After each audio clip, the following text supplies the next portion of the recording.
has drank 4 cups of coffee. I have 1 cup of coffee and I'm bouncing off the walls. Welcome back to another true story animation. Today, we have an animated story called I've Been Texting the Wrong Person for 10 Years. Is this a case of stolen identity, or has someone been catfished? These animated stories are getting crazier by the day. Leave a like on the video if you think these animated stories are fake, just like I do. Let's get into this story and see if we can figure this one out. Headset on. When I moved away from home, I promised my family it would just be for 1 year. Then I'd be back. Pretty soon though, 1 year turned into 10 years. So what she's saying is she never moved back in with her family. It's kind of sad that her parents miss her. And I think my family gave up all hope that I'd ever return. Obviously, we grew apart during that time, but I still sent them half my salary every single month. And we spoke on the phone when we could. Why is she sending money back home? I'm genuinely curious about that. She doesn't live there anymore, but she's sending half of her salary back home to her parents. Sis is generous. Usually they'd send me excited voices notes when they received my money, but a few months passed where I didn't hear a peep from them. Just the occasional thumbs up emoji. If I was used to long texts and voice messages and I just started getting the thumbs up emoji, I'd be suspicious. I started to get worried and decided to fly home and surprise them. It was long overdue. You see, I'd been working as a maid for a super rich family, and not once had they let me take a holiday. I lied and told them that my dad was sick and that I needed to rush home. For all I knew, that could even be true.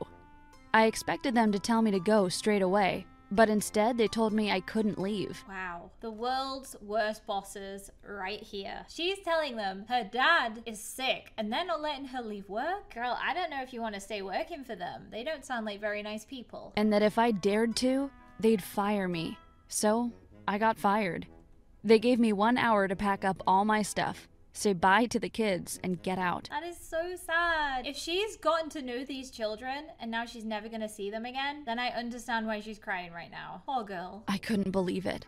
After everything I'd done for them, well, now I was even more excited to get home to my family, who loved me dearly. I used up the last of my savings to buy the plane ticket, but I knew once I got home I could live with my parents and they would take care of me, just like I'd taken care of them for all these years.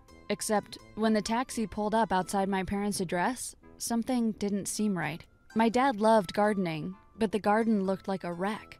Panic shot through my body. Something must have happened to him. Oh wow. So she's gone back to her childhood home and it looks derelict. I ignored the mess and rushed to the front door and started knocking.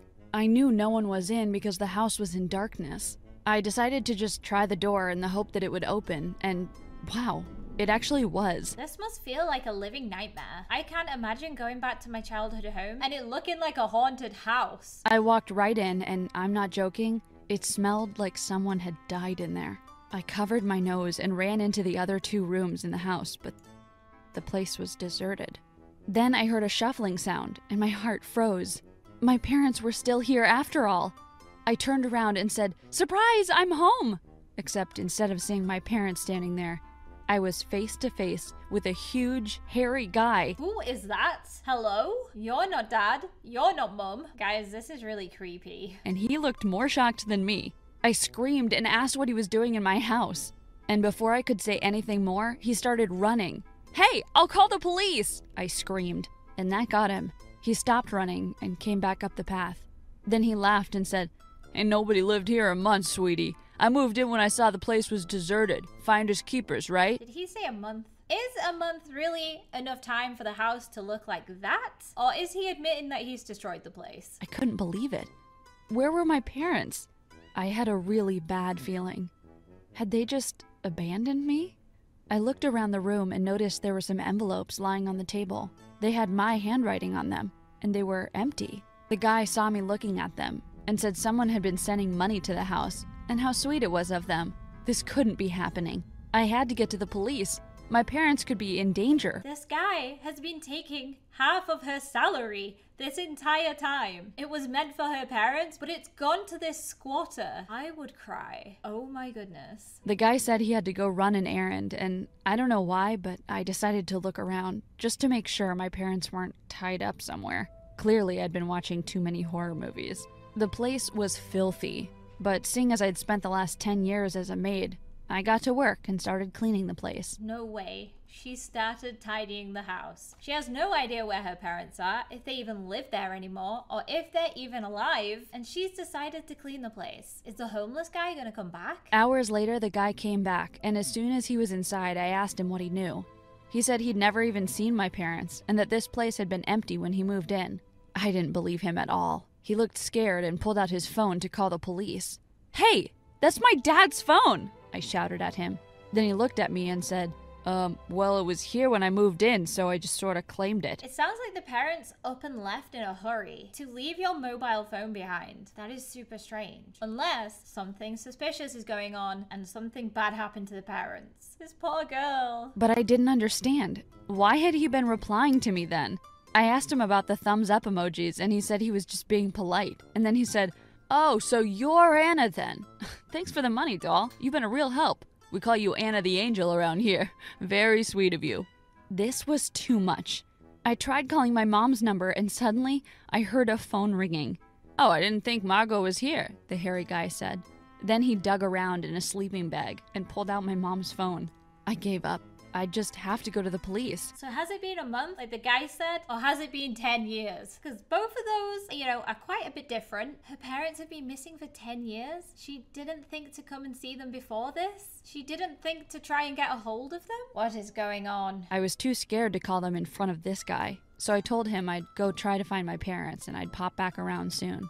I ran out of there with my suitcase, and then I called the police, who said they'd be right over. I decided I'd go speak to the neighbors in the meantime, see if anyone remembered me, and could tell me anything about my parents. But there was no one around. In fact, it looked like a ghost street. Had everyone just moved out? I remembered my parents had mentioned they might move because there were rumors all the houses here were going to be torn down. Well, maybe that was what had happened.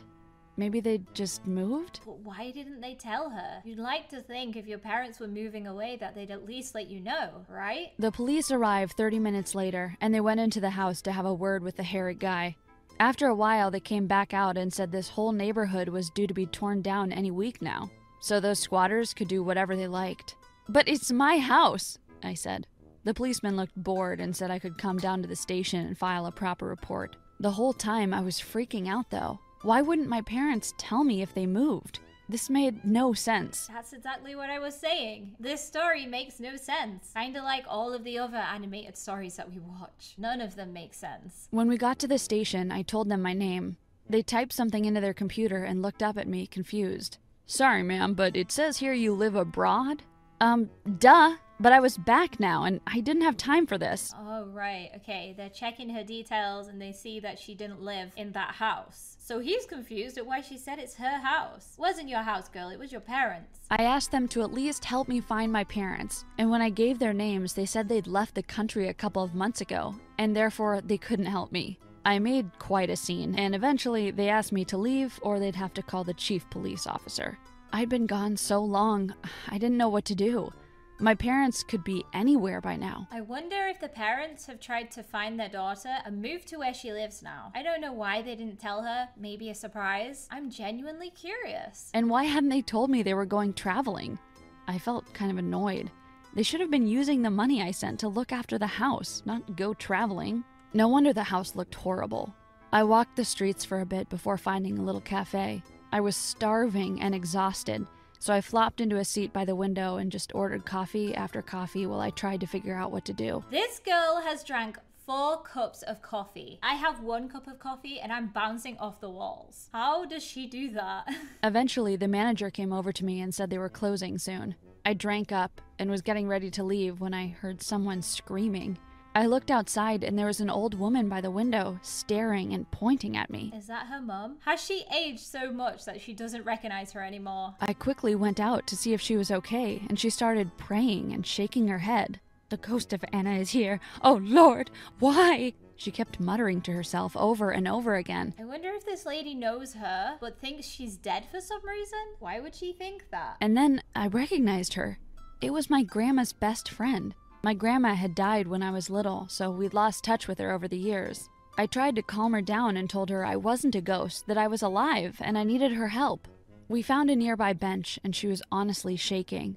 I told her I'd been living abroad and had just come home because I hadn't heard from my parents in ages. She then told me that she'd seen my parents about 2 months ago, and they'd been hysterical, saying I died. Wait, why do they think that? Is something weird going on with the mobile phones? I just don't get it. So they'd left to go and collect my body. She said no one had seen or heard from them since, but that there had been a rumor going around that they decided to stay abroad because they were too sad to come home without me. This was crazy. I was clearly alive. Why would my parents think I died? But why did they think I was dead when I was messaging them this whole time? This is what we all want to know. Why have they come to the conclusion that you're dead? Someone has definitely told them that. And the old lady looked at me and said, "Your boss sent a letter to them saying that there had been some kind of accident and you sadly passed away." It was the boss. Of course it was. They didn't want her to leave. That is so twisted. What the heck? I'm pretty sure that's also extremely illegal. You can't just pretend someone's died. Why would my boss do that? I mean, he didn't treat me that well, but he wasn't cruel. I didn't get it. I needed to call my boss and ask him about this. He didn't pick up though. I tried dozens of times, but he just ignored me. What did I expect? He'd fired me. Suddenly, things started to make more sense. The way my boss had been so quick to fire me and told me not to bother coming back. Why had I let him treat me like that? But to tell my parents I died? That was too much. That is next level crazy. I knew the boss was bad, but I didn't know he was this bad. This is really, really bad. He could go to prison for this. I left the old lady and ran back to the police station.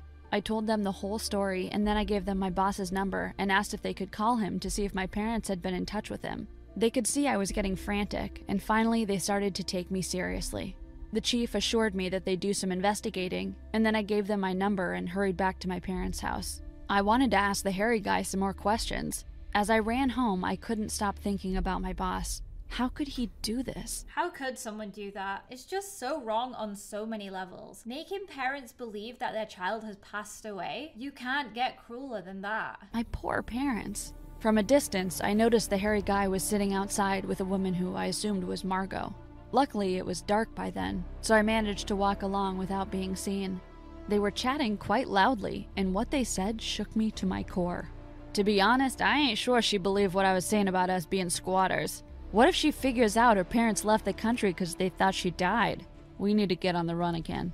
Maybe we can try our luck again in the next town. These guys are scumbags, pretending to be someone and happily accepting money from somebody who's meant to be dead. Wow, okay guys. Then Margot laughed and said, "I can't believe they fell for it. It was too easy, wasn't it? Let's just pack up quickly and get out of here before the police get onto us." I couldn't believe it. So they'd done this. Not my boss. They were criminals. Why would they do this? I was too scared to confront them, so I quickly called the police and asked them to come to my parents' address. They arrived just in time. The hairy guy and Margot were almost all packed up and were heading out to an old beat-up car which I recognized as my dad's old car. They even have her dad's car. Wow. This really is a case of stolen identity. They're opening letters that aren't theirs, driving around in a car that isn't theirs, and living in a house that isn't theirs. These guys need to go to prison. I hope the police catch them. Well, they didn't make it any further than the garden path before the police arrested them. They'd called my old boss, and of course he'd known nothing about this and hadn't seen my parents. I needed to find them. But before that, I got to watch the police arrest the hairy guy and that Margot woman. They kept shouting at me, but I just stood there, grinning. I hope they got locked up for the rest of their lives. I wanted to beat myself up over the fact that I left to surprise my parents, but at the same time, thank God I did. If she hadn't have stopped it now, imagine for how long this could have gone on for. Bear in mind, it's already been 10 years. Otherwise, who knows what those criminals would have done next? As it turns out, my parents weren't their first victims. They'd done this to 3 other families. Wait, so it wasn't the boss? It was the homeless people? I am confusion. Well, I'd put an end to that. And it didn't take long to track down my parents. Once the police here alerted the police over there, they managed to find them. They were staying in some kind of homeless shelter because they'd run out of money and couldn't afford to fly home. That is so sad. How long have they been living there? Their life has literally been ruined by these people. When I called them, they didn't believe it was me. They just kept screaming, and I told them I was safe at home and that I was going to buy their ticket so they could come back. I have never been more happy to see my parents in my entire life. When I saw them walking through the arrivals gate, I just broke down into tears. I thought I'd been through hell, but from the looks of them, who'd thought they'd lost their daughter, they looked completely broken. But why did they leave their mobile phones? That question still hasn't been answered. I never leave my phone. It always has to be somewhere where I know it is, and it has to be with me at all times. So why did they just leave theirs on the side? That's what still confuses me. It was a pretty emotional reunion, and not what I'd expected when I'd flown back 2 days before. They filled me in on all the details, how their house had been robbed, all their money and phones gone, and a day later how they'd received a letter saying I died. They'd even had to borrow money to fly to bring my body back. What a crazy twist of events. But at least we're all alive and finally back in the same place again.